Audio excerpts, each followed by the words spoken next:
Égypte, le pays de Cham. Psaume 106, versets 21 à 22. Égypte, le pays de Cham. Psaume 105, verset 23. Égypte, le pays de Cham. Psaume 78, verset 51. Égypte, le pays de Cham. Psaume 105, verset 27. Égypte, le pays de Cham. Psaume 105, verset 23 à 27. L'Égypte est le pays de Cham par 144 versets dans la Bible. Et Cham est noir, puisque on dit dans Genèse 2, les fils de Cham, Couche, sont là les fils de Cham. Genèse chapitre 10, verset 1 à 32.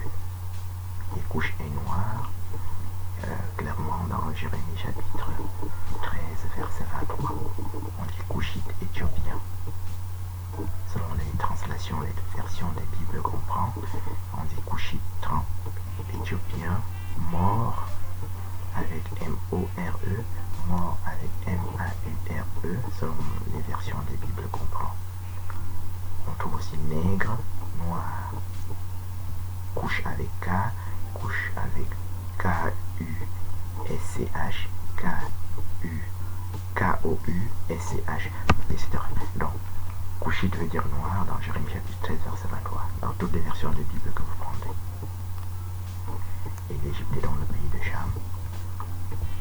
Ici, nous avons une preuve très très courte que l'islam est faux, parce qu'il y a toute une mythologie selon laquelle il y aurait eu des savants dans l'islam en 1400 ans, et qui auraient inventé antérieurement les mathématiques et certaines autres choses. Bon, nous avons ici la preuve que de nos jours, que ces premières mythologies sont fausses, et qu'aujourd'hui, il n'y a pas un seul savant sur les 1,5 milliard de musulmans sur la Terre. La première étape de la connaissance, c'est de connaître son nom. Un enfant, il commence par dire papa, maman, et après il sait qu'il s'appelle Paul, Pierre ou Jacques. Quand il dit papa, maman, c'est parce que l'homme est intelligent et qu'il doit commencer par s'attacher à l'altérité, et qui pour l'enfant est vital. Mais après, la première étape, c'est de connaître son nom. Il sait qu'il s'appelle Paul ou Jacques ou Pierre. Donc, si tu ne sais pas ça, ça veut dire que tu n'as même pas 1 an ou 2 ans. Donc, le niveau d'intelligence des savants musulmans depuis 1400 ans, c'est 1 an ou 2 ans ou 3 ans, même pas. Puisqu'ils ne savent pas ce que je viens de dire ici. C'est même plus grave, puisqu'ils ne sont pas ismaélites non plus. Genèse chapitre 25. On dit Abraham enfanta Madian. Genèse chapitre 25, verset 1 à 2 jusqu'à 4. Dans le même Genèse chapitre 25, on reprend toute la descendance d'Abraham, Isaac et Ismaël au verset 7 et au verset 13, qui sont dans les fils d'Abraham. Madian veut dire Éthiopie dans Habakkuk chapitre 3, verset 7. On dit Éthiopie, Madian. En sorte que le troisième fils d'Abraham, ici dans Genèse 25, est éthiopien, clairement. C'est-à-dire noir, comme nous venons de le définir, et que donc tous les autres descendants d'Abraham sont noirs. Donc Genèse 25, c'est dit donc aussi Madian au verset 2, Madian au verset 4, et Ismaël au verset 13 et au verset 7. En sorte que on peut dire Ismaël, Madian, Madian, en le lisant à l'envers. Ou Madian, Madian, Ismaël. Les Ismaélites sont donc noirs, éthiopiens, dans Genèse 25. Ils le sont aussi dans Genèse 37, qui dit Ismaélite, Madian, Madian. Et dans Psaume 83, on dit Madian, Ismaël. Et dans Juge chapitre 8, on dit Madian, Madian, Madian, Madian, Ismaël. À 7 reprises. Ismaël et Madianite à 7 reprises dans Juge chapitre 8. Ismaël est donc madianite de manière systématique dans la Bible. Dans les 3 exemples que nous venons de citer, Genèse 25, Genèse chapitre 37 et Juge chapitre 8. Et même dans Psaume 83 et dans quelques autres endroits encore. Dans Isaïe chapitre 60, on dit Madian, Kédar. Madian, Kédar, Sion. Isaïe chapitre 60. Madian, Kédar, Nebajot, Sion.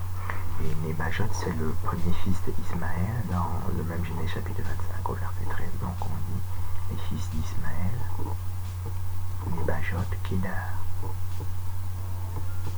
Et ici, dans Isaïe 60, on voit que Nebajot et Kedar, qui se trouvent au verset 7, sont madianites. Madian au verset 6. Et Madian veut toujours dire Éthiopie, Sion, Éthiopie, dans Habakkuk chapitre 3, verset 7. Ici, c'est aggravé parce que dans Isaïe 60, on dit Madian, Kedar, Sion. Sion au verset 14.